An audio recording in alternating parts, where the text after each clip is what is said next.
तर जडभरत राजा असा राजा होता की जंगलामध्ये भजन करण्याकरता गेला. हा, जंगलामध्ये चिंतन करण्याकरता गेला. पण भजन आणि चिंतन करण्याकरता गेल्यानंतर सुद्धा परिस्थिती अशी आहे की सर, त्या रामासर जेव्हा त्या हरणीचं पाडस म्हणजे तिचं पिल्लू पाण्यामध्ये पडलं आणि ती वाघाच्या भीतीने पळू लागली. मग ते पाडस पाण्यात वाहून जात असताना ते जडभरत राजाच्या समोरून जाऊ लागलं. जडभरत राजाला दया आली. साधू संत वृत्तीने त्या जडभरत राजाने त्या पाडसाला उचलून घेतलं, आपल्या पर्णकुटीवर आणलं. बरं, पर्णकुटीवर आणल्यानंतर परिस्थिती अशी आहे की नेहमी तो जडभरत राजा पूजेला बसला की ते पाडस त्या हरिण त्याच्या मांडीवर येऊन बसायचं, त्याच्या जवळ खेळायचं. मग रोज त्याला तेवढंच काम की त्या हरणाला गवत आणायचं, त्या हरणाची संगोपन करायचं, त्या हरणाला आंघोळ घालायची, हे सगळं. त्यांना दोघांनाही एकमेकाचा इतका लढा लागला. पण एक दिवस पशु स्वभावाने ते पाडस जंगलामध्ये गेलं आणि तिकडेच गेलं आणि परत आलंच नाही. मग या जडभरत राजाला एवढी काळजी लागून राहिली की हरणाचं काय होईल, माझा हरण कुठं गेला असेल, हरण कुठं गेला असेल, असं म्हणता म्हणता तो विचार करायला लागला. जंगलात हिंस्र पशु आहे, त्यांनी खाल्लं असेल का, मेला असेल का. आणि मग तो एवढंच म्हणायला लागला, माझ्या हरणाचं काय होईल, माझ्या हरणाचं काय होईल, माझ्या हरणाचं काय होईल म्हणता म्हणता माझ्या मरणाचं काय होईल हेच विसरला. आणि मग शास्त्र असं सांगतं, हरणाचं काय होईल, हरणाचं काय होईल. आणि त्याच वेळेस त्याला मरण आलं. अंत्यमती सागती. म्हणून संतांनी सांगितलं, अंतकाळी जशी वासना असेल, जन्म घेणे लागे वासनेच्या संगे, तेची झाले अंगे हो रे हरिरूप.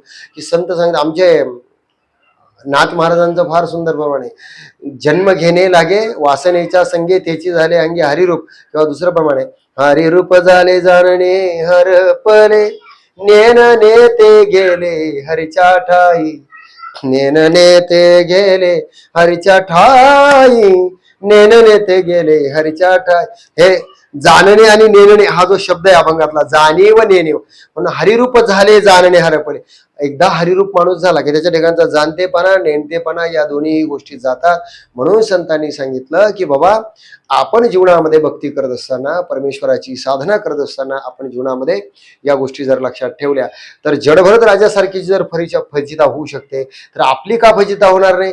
म्हणून माणसाने वासनेचा त्याग केला पाहिजे. वासनेचा त्याग केल्याशिवाय वासनेचे मूळ छेदिल्या वाचून नोहेची खंडना गर्भवासा. म्हणून आपल्या जीवनामध्ये आपण वासनेपासून दूर राहिलं पाहिजे. म्हणून अभंगाच्या पहिल्या चरणामध्ये ज्ञानेश्वर महाराज म्हणतात, तुम्ही बाकी काही करू नका, जाणीव नेणीव भगवंती नाही, हरी उच्चारणे पाही मोक्ष सदा. जाणतेपणाचा नेणतेपणाचा विचार न करता तुम्ही भगवंताचं नाम घ्या, तुम्हाला मोक्ष मिळेल. जडभरत राजाचा दुसऱ्या जन्मामध्ये पुन्हा एकदा भगवंताची नामसाधना केल्यानंतर जर त्यांचा उद्धार झाला तर तुमचा का होणार नाही, होईल. म्हणून आपणही हे केलं पाहिजे. आणि म्हणून ज्ञानेश्वर महाराजांचा हरिपाठ, एकनाथ महाराजांचा हरिपाठ केवळ आणि केवळ आपल्याला नामसाधना सांगतो. पुढे चला. मग संतांनी सांगितलं की भगवंताचं नाम घेतल्यानंतर काय होतं, तर त्याचं उत्तर ज्ञानेश्वर महाराजांनी अभंगाच्या दुसऱ्या चरणात दिलं. नारायण हरी उच्चार नामाचा, तेथे कळी काळाचा अरिग नाही, तेथील प्रमाणने नव्हे. काय सांगितलं दुसऱ्या चरणामध्ये? नारायण हरी उच्चार नामाचा, तेथे कळी काळाचा रेग नाही. आता बघा तुम्ही, या अभंगाचा अर्थ असा आहे, नारायण हरी उच्चार नामाचा म्हणजे तुम्ही एकदा नारायण नारायण भगवंताचं नाम घेतलं की नारायण हरी उच्चार नामाचा, तेथे कळी काळाचा म्हणजे देवाचं नाव घेणाऱ्याला कळीकाळ बाधू शकत नाही. आता कळीकाळ या शब्दाचा अर्थ आहे, संतांनी असं सांगितलं, नाम सरिसाचे हरी रिगे हृदय माझारी, तेने धाके अभ्यंतरी हो लागे पुरे. आता सर तुम्हाला गंमत सांगतो, तुम्ही जर भगवंताचं नाव घेतलं तर संतांनी सांगितलं कळीकाळ सुद्धा त्याला बाधू शकत नाही. याच्यावर काही गमतीशीर फार छान दृष्टांत आहे की संत म्हणतायत, जो वारकरी झाला, जो वैष्णव झाला, त्याला कळीकाळ तसाही बाधू शकत नाही. कारण काळ असा आहे की आमचे तुकोबराय म्हणतायत, काळ गुलाम सलाम करी तुका या घरी राबवतो, किंवा जगा काळ खाय आम्ही माथा दिला पाय. आम्ही त्या काळाला हरवलेला आहे. बरं हा काळ असा, अहो काळाचं सोडा, सर्वसामान्य गोष्ट सांगतो. साधं आपण जर ग्रामीण भागामध्ये कुठे गेलो, कुठेही बघा, जेव्हा शेतकरी माणूस एखादा माणूस कामाला ठेवतो आणि त्याच्या रोडवर एखादं झाड असतं, सगळी झाडं तो शेतकरी तोडतो, पण एक झाड असं असतं की त्याला एक गेरूचा पट्टा दिलेला असतो आणि एक चुन्याचा पट्टा दिलेला असतो. तुम्ही सांगा, तो नौकर विचारतो मालकाला, का हो मालक, सगळे झाडं तोडले, हे झाड तोडू का? मालक काय म्हणतो, सगळ्या झाडाला हात लाव, पण त्या झाडाला हात लावू नको ज्याला गेरू आणि चुन्याचा पट्टा आहे. का? कारण ते शासकीय झाड आहे. साध्या एका गेरूच्या पट्ट्याने चुन्याच्या पट्ट्याने त्या झाडाला संरक्षण मिळतं. त्या झाडाला कोणी हात लावू शकत नाही, कुऱ्हाड लावू शकत नाही. विचार करा, जो माणूस आपल्या कपाळावर गोपीचंद टिळा लावतो भगवंताच्या नावाने, त्याला काळ कसा हात लावेल? त्याला जो गंध लावतो त्याला काळ कसा हात लावू शकेल. पुढे संतांनी सांगितलं की याच्या पुढची गंमत सांगतो. आपण गळ्यामध्ये माळ घालतो. आता गळ्यामध्ये माळ घातल्यानंतर सर गंमत आहे, गळ्यामध्ये माळ घातल्यानंतर मी नेहमी गमतीनं सांगत असतो, ज्यावेळेस शहरामध्ये मोकाट कुत्रे होतात तेव्हा महानगरपालिकेवाले एक अर्ज GR काढतात की या शहरामध्ये जेवढे मोकाट कुत्रे झाले सगळ्यांना पकडून आणा. आता पकडून आणा म्हटल्यानंतर ते कुत्रे पकडण्याची एक गाडी असते, ती गाडी जशी फिरायला लागली की ते सगळ्या कुत्र्यांना पकडतात. पण त्या नोटीसमध्ये त्या GR मध्ये खाली एक लाईन असते अंडरलाईन कंसामध्ये की सगळे कुत्रे पकडा पण त्या कुत्र्याला हात लावू नका ज्याच्या गळ्यामध्ये पट्टा आहे. म्हणजे काय, जर कुत्र्याच्या गळ्यामध्ये पट्टा आहे म्हणजे त्याचं कोणीतरी मालक आहे. म्हणून त्याचप्रमाणे जगामध्ये काम करत असताना जर आपल्या गळ्यात तुळशीची माळ असेल तर आपलं कोणीतरी मालक आहे हा त्याचा अर्थ होतो. बघा तुम्ही, लग्न झालेली स्त्री सुद्धा आपण कशावर ओळखतो, तिच्या कपाळाला कुंकू आहे, तिच्या गळ्यात मंगळसूत्र आहे. म्हणून मी नेहमी गमतीनं म्हणत असतो की एकदाच नवऱ्याचं नाव घेतलं, एकदाच मंगळसूत्र गळ्यामध्ये घातलं आणि एकदाच कपाळाला कुंकू, सॉरी आता टिकलीचा काळाला टिकली लावली की काय होतं, आयुष्यभर त्या मुलाला त्या मुलीचा सांभाळ करावा लागतो. अरे हे सामान्य व्यवहारात घडतं. तर जगामध्ये जो ईश्वर आहे, आमचे नाथ महाराज म्हणताय सकळ जीवांचा करीतो सांभाळा तुझं मोकलील. सगळ्या जगाचा सांभाळ करतो, तुझा सांभाळ करणार नाही का? करील, नक्की करील. पण त्या देवाचं भजन आपण तेवढ्या आत्मचिंतनाने त्याने आपण केलं पाहिजे. म्हणून जर आपण देवाचं भजन केलं, जर आपण नामचिंतन केलं तर आपल्याला काळ सुद्धा बाधू शकत नाही. म्हणून काळ बाधू शकत नाही या म्हणण्यातला अर्थ हा आहे की जसं मी तुम्हाला सांगितलं की जीवनामध्ये गोपीचंद टिळा लावला, तुळशी माळ घातली, त्याला माणूस हात लावू शकत नाही, त्याला काही करू शकत नाही. म्हणजे महत्व त्याचं वाढतं. जर भगवंताने ते अलंकार धारण केले, आपण जर केले तर आपल्याला सुद्धा कळी काळ काही बाधू शकत नाही. अहो संतांनी असं म्हणावं, नामधारकाला एवढा अधिकार प्राप्त होतो की नामधारकाच्या गावा तुम्हाला तिथे जाण्याचे सुद्धा अधिकार नाही, यम तिथे जाऊ शकत नाही. एवढा मोठा अधिकार हा नामसाधनेमध्ये भगवंताच्या नामामध्ये आहे. असो, मला एवढंच सांगायचं की भगवंताचं नाम घेतल्यानंतर नारायण हरी उच्चारणावर एकदा भगवंताचं नाम घेतलं की माणसाला कळीकाळ सुद्धा बाधू शकत नाही. म्हणून भगवंताचं नाम घेतलं पाहिजे. आणि या ठिकाणी वारकरी संप्रदायामध्ये नामसाधनेचं महत्व सांगताना संतांनी असं सांगितलं की सकळ अशी येथे आहे अधिकार, कलियुगी उद्धार हरीच्या नामे. की तुम्ही कोणीही भगवंताचं नाम घ्या, तुम्ही कोणत्या जातीचे आहात, वर्णाचे आहात, लिंगाचे आहात, तुम्ही स्त्री आहात, पुरुष आहात, लहान आहात, मोठे आहात, हा भेद आहे का वारकरी संप्रदायामध्ये? नाही. तुम्ही कोणाचंही नाव घ्या, म्हणजे तुम्ही जर भगवंताचं नाम घेतलं तर निश्चित तुमचा उद्धार झाल्याशिवाय राहणार नाही. हे भक्तीचं वर्म आहे, हे वारकरी संप्रदायाचं वर्म. सकळ अशी येथे आहे अधिकार, कलियुगी उद्धार हरीच्या नामे. आणि एकदा तुम्ही भगवंताचं नाम घेतलं, भगवंताची नामसाधना केली का जीवनामध्ये तुम्हाला निश्चितच मुक्ती मिळाल्याशिवाय राहत नाही. आणि नामाचं महत्व जर अजून सांगायचं असेल तर एक फार छान दृष्टांत मला आठवला, मुद्दाम मी तुम्हाला सांगतो की एकदा काय झालं सर, रामायणामध्ये एक फार छान प्रसंग आहे. असं म्हणतात की रामायणामध्ये प्रभू रामचंद्राने पाहिलं की हनुमंतराय वगैरे सगळे भक्त काय करायचे, दगड घ्यायचे आणि दगडावर राम लिहायचे आणि कुठे टाकायचे, समुद्रात टाकायचे. बरं, ते राम लिहिल्याबरोबर सगळे दगड धरायचे. कारण राम नामाचं सामर्थ्य, म्हणजे भगवंताच्या नामात किती ताकद आहे मला एक सांगायचं. राम नामानं जर दगड धरतात तर मग आपला उद्धार होणार नाही का? अहो महाराज, काही लोक आम्हाला कीर्तनामध्ये विचारतात, का हो महाराज जगद्गुरु तुकोबरायचा गाथा तरला जळी दगडा सहित वह्या तारी येल्या जैशाला, असं लोक म्हणतात. अहो खरंच गाथा तरला का हो? आता खरंच गाथा तरला का यांना कसं सांगावं, यांना खरं पटत नाही. पण तुम्हाला एक सांगू महाराज, नाम साधनेत अनेक उदाहरणं अशी आहेत की जळी दगडा सहित वह्या तारी येल्या जैशा. अरे तुकोबरायांच्या गाथ्याला बांधलेली दगड तरली. लोक म्हणते दगड तरली, मी गमतीने म्हणत असतो दगड तरली नाही, दगड फक्त तीच तरली. आता तुम्ही सांगा, इंद्रायणी जेव्हा गाथा डुबवला तेव्हा इंद्रायणी दगड नव्हती का बाकी बाजूला होती की दगड होती, पण दगड कोणती तरली? जी दगड जगद्गुरु तुकोबरायच्या गाथ्याला बांधलेली होती तेवढीच दगड तरली, दुसरी दगड. म्हणून गाथ्याला बांधलेली दगड तरू शकता तर तुम्ही आम्ही तरणार नाही का? तुमचा आमचा उद्धार होणार नाही का? होऊ शकतो. म्हणून तसं भगवंताच्या नामामध्ये हे सामर्थ्य आहे. मग संतांनी सांगितलं काय सामर्थ्य आहे. उदाहरण सांगत होतो मी तुम्हाला की हनुमंतराय राम नाम लिहायचे, राम लिहिलं की समुद्रात दगड टाकायचा, तो दगड तारायचा. रामाला वाटलं काय आपल्या नावामध्ये शक्ती आहे, म्हणले आपलं नाव लिहिलं की दगड तरतं. काय लहर आली प्रभू रामचंद्राला. एक दिवस रात्री 12 वाजता उठले, म्हणले आपल्या नावाने जर दगड तरतो तर आपण सुद्धा एकदा प्रयोग करून पाहायला काय हरकत आहे. म्हणले आपण सुद्धा प्रयोग करून पाहावा आणि दगड टाकून पाहावा. रात्री 12 वाजता उठले आणि शहाणी माणसं एकट्यात प्रयोग करतात रामभाऊ सर.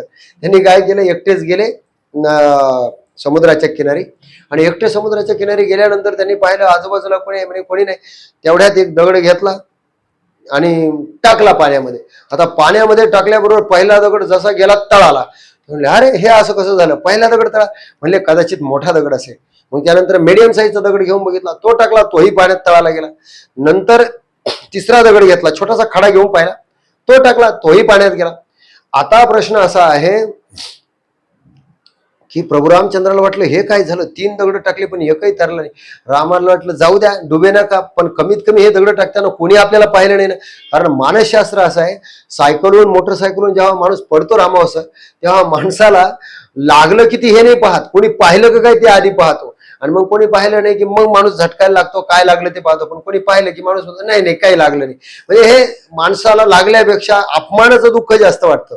प्रभू रामचंद्राने मागे वळून पाहिलं, मागे मारुतीराय उभे होते. मारुतीरायला म्हणले केव्हा आले. मारुतीराय म्हणले पहिल्या दगडालाच. पहिल्या दगडापासून मारुतीराय हजर होते.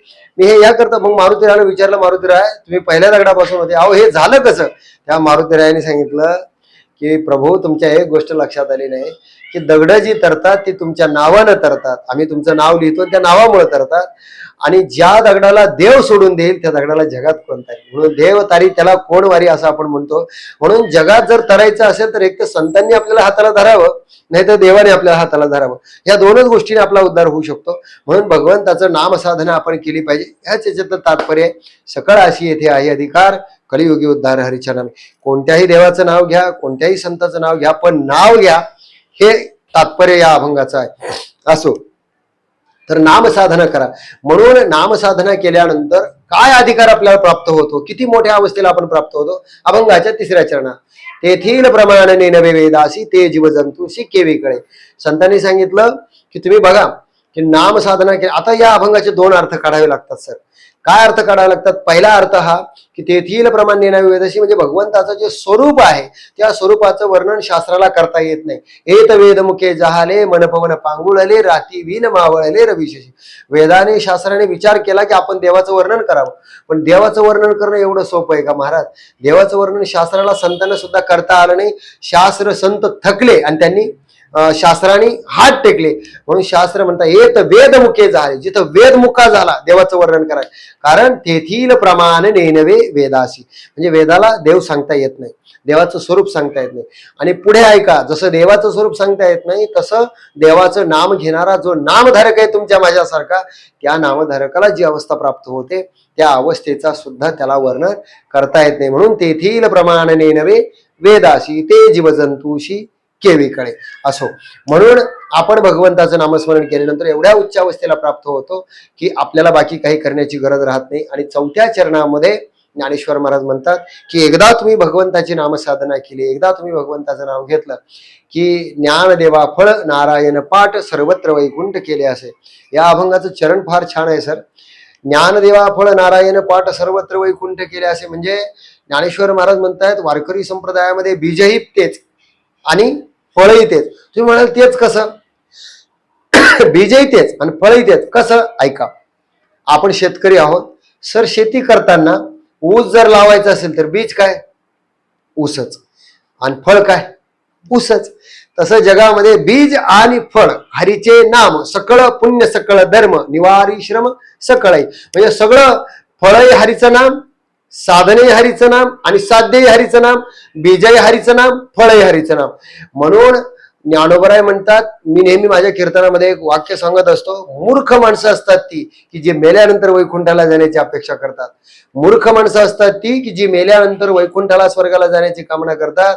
अरे जगातले ज्ञानी आणि शहाणी माणसं जिथं राहतात तिथंच वैकुंठ आणि स्वर्ग निर्माण करतात. ज्ञान देवा फळ नारायण पाठ सर्वत्र वैकुंठ केले असे. याचं ट्रान्सलेशन ज्ञानोबरायने ज्ञानेश्वरीत एक ओवी सांगितली, काही एखाद्याने वैकुंठा जावे ते तेही वैकुंठाचे केले आगावे ऐसे नाम घोष गौरवे धवाळले विश्व.